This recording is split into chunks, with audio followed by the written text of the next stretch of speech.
Hello friends, આજે આપણે ધોરણ 8 એકમ 3 અંતરિક્ષ પરી સુનિતા વિલિયમ્સ તેનું સ્વાધ્યાય પોથીનું સોલ્યુશન જોઈશું. એમાં શરૂઆતમાં જે MCQ પ્રશ્નો આપેલા છે તેના જવાબ તમારે આ રીતે ટીક કરવાના રહેશે.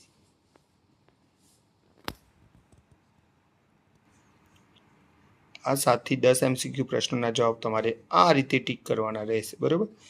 ત્યાર પછી આગળ આપણે જોઈએ તો પ્રશ્ન 2 પ્રશ્નોના જવાબ આપવાના છે, તો એના જવાબ તમારે આ રીતે લખવાના રહેશે, બરાબર.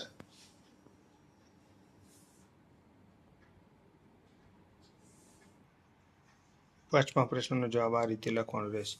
પહેલું હ્યુમન લખેલું છે. ચલો, પ્રશ્ન 3 એના જવાબ તમારે આ રીતે લખવાના રહેશે. આ છે પહેલો પ્રશ્ન, બીજો પ્રશ્ન, ત્યાર પછી આ ત્રીજા પ્રશ્નનો જવાબ, બરાબર. આ છે ચોથા પ્રશ્નનો જવાબ. આ રીતે તમારે 1 થી 4 પ્રશ્નોના જવાબ લખવાના રહેશે આ પેજના. ત્યાર પછી આ પાંચમા પ્રશ્નનો જવાબ છે, બરાબર. પછી આ છે પ્રશ્ન 4ના જવાબ, જે આ રીતે લખવાનો રહેશે, બરાબર.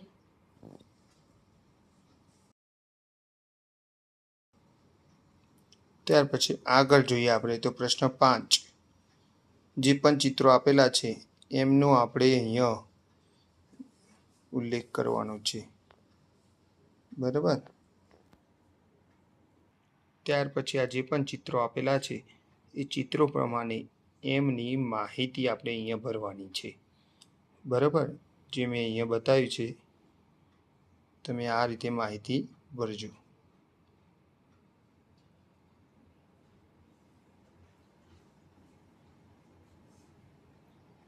બરાબર. આ માહિતી સાથે આ છે પ્રશ્ન 6, જેના ફુગ્ગાઓ જે વાક્યો છે બોલું એના સાથે આપણે રેખા દ્વારા જોડવાના છે. ત્યાર પછી પ્રશ્ન 7 આવે છે, अपने विचार लिखिए. એમાં આપણે આ રીતે જવાબ લખીશું, બરાબર.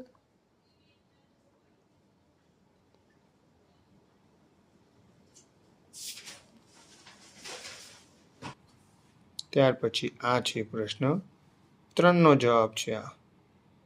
ત્યાર પછી આ છે પ્રશ્ન 4નો જવાબ છે, બરાબર. ત્યાર પછી પ્રશ્ન 8માં પણ આ રીતે ચિત્રો આપેલા છે જેને આપણે રેખા દ્વારા જોડવાના છે, તો આ રીતે તમારે જોડવાના રહેશે, બરાબર. આ સાથે આપણો વિડીયો પણ પૂર્ણ થાય છે. ફ્રેન્ડ્સ, મારી આ ચેનલ જરૂરથી સબસ્ક્રાઈબ કરજો. Okay, good bye.